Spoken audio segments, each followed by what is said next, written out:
ngày nay dân mà sắc xa vì tá hai là mấy ban chi trình trang tục sáu cứ chỉ là chui sự họ kia đại group 8 bắt thành là đâuហើយ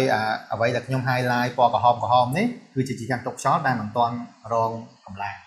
ហើយពណ៌ខ្មៅហើយមាន highlight ក្រហមនេះគឺជាជាយ៉ាងទុកខ្យល់ដែលរងនៅកម្លាំងតាមទិសដេកដែលបានមកពីកម្លាំងខ្យល់ឬក៏កម្លាំងវិទ្យាដីនៅពេលដែលវារងកម្លាំងតាមទិសដេកអញ្ចឹងវាអាចមានលំងាកតាមួយអញ្ចឹងណាហើយកម្លាំងតាមទិសដេកដែលបានមកពីវិទ្យាដីហ្នឹងជាចាំទុកខ្យល់ហ្នឹងគឺវាត្រូវបានបញ្ជូនកម្លាំងហ្នឹងដោយបញ្ជូនចូលទៅក្នុងប្លង់សេសិនចូលក្នុងប្លង់សេហើយបន្តមកទៀតបានវាចុះក្រោមតាមទីឈរតាមចាំទុកខ្យល់ហ្នឹងមកក្រោមបញ្ជូនរហូតមកដល់គ្រឹះបាទឥឡូវនេះយើងមកពិនិត្យមើលនៅពេលដែលចិញ្ចាំទុកខ្យល់គោរពតាមបទដ្ឋានអឺរ៉ុបវានឹងផ្ដល់ឲ្យយើងនៅទី1គឺ lateral resistance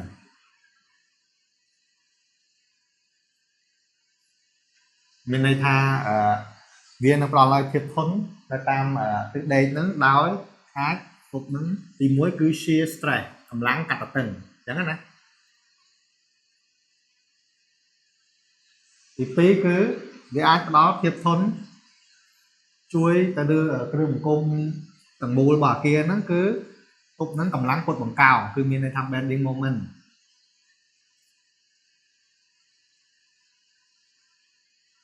បាទទី2គឺភាពធន់ទុកនឹងមករមួលគឺ torsional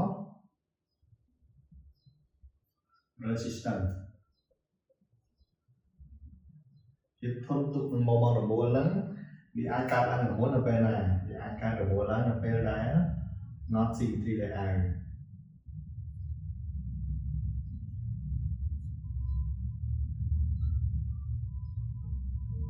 មានន័យថាទីប្រជុំទម្ងន់នៃគ្រឿងបង្គំអាគារទាំងមូលវាអត់អាឡានឬក៏មានន័យថាអត់ត្រួតគ្នានឹងទីប្រជុំភាពរឹងនៃចិញ្ចើមទឹកខ្យល់អញ្ចឹងមានន័យថា center of mass វាខុសពី the center of stiffness អញ្ចឹងគ្រូសូមសរសេរកាត់ center of mass នេះ cm ខុសពី center of stiffness ទី3គឺវាជួយកាត់បន្ថយលំងាកតាមទិសដេកគឺ lateral stiffness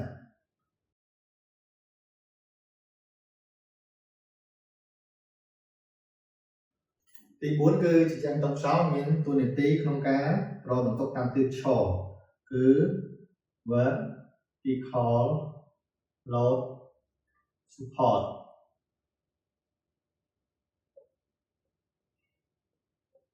vertical load support ហ្នឹងមានអីខ្លះមានទី1គឺបន្ទុកអថេ line load និងបន្ទុកថេ dead load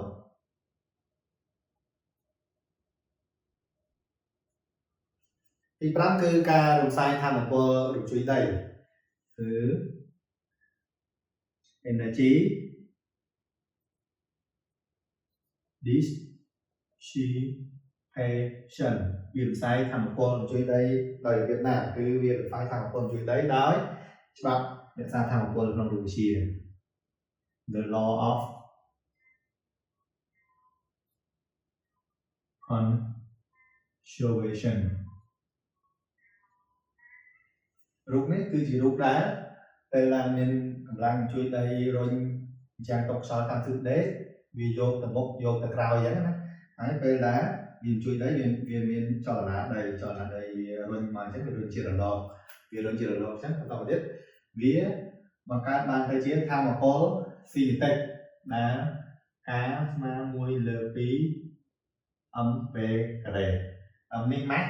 ហើយ v លឿនតែថាមពលស៊ីនីតិកថាមពលស៊ីនីតិកហ្នឹងគឺវាបានមកពីថាមពលជួយដីដែលវាបញ្ជូនចូលក្នុងអាគារហើយជួយណាវាអាចលើកអាគារទៅលើទៅក្រោមវាមានថាមពល potential របស់វាទៀតវាមាន P ស្មើនឹង mv ហើយអានេះគឺជាគោលគំនិតកំសត់នៅក្នុងការផ្សាយថាមពលជួយដីដោយច្បាប់រក្សាថាមពលរូបវិទ្យាពេលដែលមានថាមពលពីរហ្នឹងជា apply load ទៅក្នុងគ្រឿងបង្គំរបស់យើងបន្តមកទៀតគ្រឿងបង្គំហ្នឹងវាបំលែងទៅជា elastic strength energy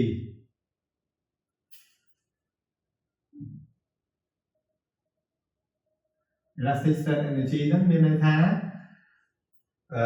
វាខូចទ្រង់ទ្រាយប៉ុន្តែនៅពេលដែលកម្លាំងជួយដីនឹងន័យថាវាអស់ទៅវាមកសភាពដើមមួយវិញឯងគ្រឿងគុំហ្នឹងមានថាវាមក return to original shape របស់វាវិញវាមកគម្រោងដើមរបស់វាវិញអញ្ចឹងមានន័យថានេះជាបដសំនេះមាន temporary ទេ temporary store energy នេះគឺ temporary ទេ elastic strength energy ហើយហ្នឹងចលនាអាគារយកទៅមកហ្នឹងគឺវាមានថាមពល kinetic ដដែលហ្នឹង kinetic វាមានពីរហ្នឹងបន្តមកទៀតអាពីរហ្នឹងវាបំលែងតទៅទៀតបំលែងដើម្បីវិស័យថាមពលជួយដីនឹងចេញដើម្បីហ្នឹងឲ្យអាគារយើងមានសមត្ថភាពពុកនឹងអំពើនៃកម្លាំងហ្នឹងអញ្ចឹងពេលដែលមានវាចូលទៅ store energy ហ្នឹង elastic strength energy ហ្នឹងវាជាថាមពលណាគ្រាន់តែ store ទុកទេ temporary ទេមិនន័យថាបដិសំទេអញ្ចឹងបន្តទៀតវាបំលែងទៅជាថាមពលអីគេទៀតវាបំលែងទៅជាទី1គឺ plastic deformation energy plastic deformation energy ហ្នឹងមានន័យថាវាខូចទ្រង់ទ្រាយជាអចិន្ត្រៃយ៍ហើយវាខូចទ្រង់ទ្រាយជាអចិន្ត្រៃយ៍វាឡើងមកវិញហើយវាឡើងមកភាពដើមវាវិញហើយវាមានហើយវាមានប្រេតវាមានស្នាមប្រេះណាក្រេតស្នាមប្រេះហើយអីចឹងទៅហើយចឹង damage មានន័យថាបង្កការខូចខាតនៅក្នុងគ្រឿងសង្គមហ្នឹងវាអាចប្រេះវាអាចស្អីអញ្ចឹងទៅណាហើយមួយទៀតគឺវាបំលែងទៅជា thermal energy thermal ហ្នឹងគឺថាមពលកម្ដៅ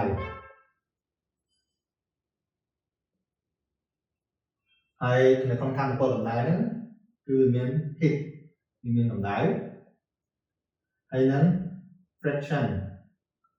ហ្នឹងវាមានកកាត់ណាមានកាត់នៅក្នុងហ្នឹងទាំងអស់ហ្នឹងគឺជាការរំសាយថាមពលដែលជាយ៉ាងទុកខ្យល់ហ្នឹងជួយសង្គ្រោះអាគាររបស់យើងដោយច្បាប់រក្សាថាមពលនៅក្នុងរូបវិទ្យាបាទសូមអរគុណ